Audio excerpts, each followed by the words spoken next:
A&M wants to know when the gas finding app Gas Buddy took off, the pricing transparency to consumers put major pressure on fuel retailers to dynamically respond to the competitive pricing environment around them. But it also served to firmly establish relative pricing strategies for the same retailers across the market. As this kind of pricing transparency makes its way into grocery, should retailers be concerned about a race to the bottom, or is there inherent benefit in there for them?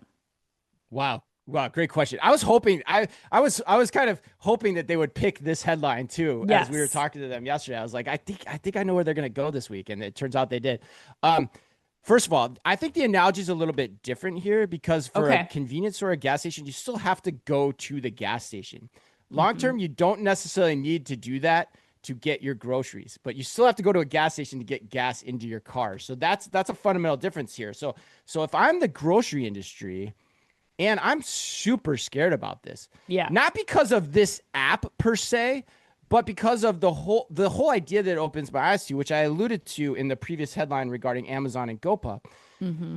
Agentic AI is coming fast and furiously. We all know that. And so you can envision a world where AI agents will be able to coordinate orders from different grocers on price, which means e-commerce could become unsustainable for many players in the grocery space if that is the case, because many grocers simply don't have the margin structure to move lower than where they currently are. And so all told, this is the first example of incredible disruption that will be coming to that end in my mind.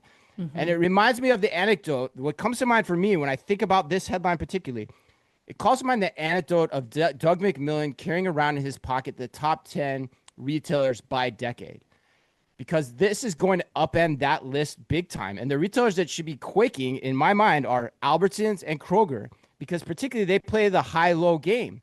While Hmm. others like Walmart, Aldi, Amazon, they're going to win in this space. And they're the ones investing and being smartly already putting, as you mentioned with Sparky, they're the ones putting resources towards Yeah. agentic AI functionality on their website to capitalize on this in the long run. So it's crazy to think about. I know it's kind of out there and wild, but it's going to come, and you've got to start wrapping your head around it and start thinking about, what do I do in this situation? What is my digital strategy as a grocer now as I go forward? How am I going to differentiate on price?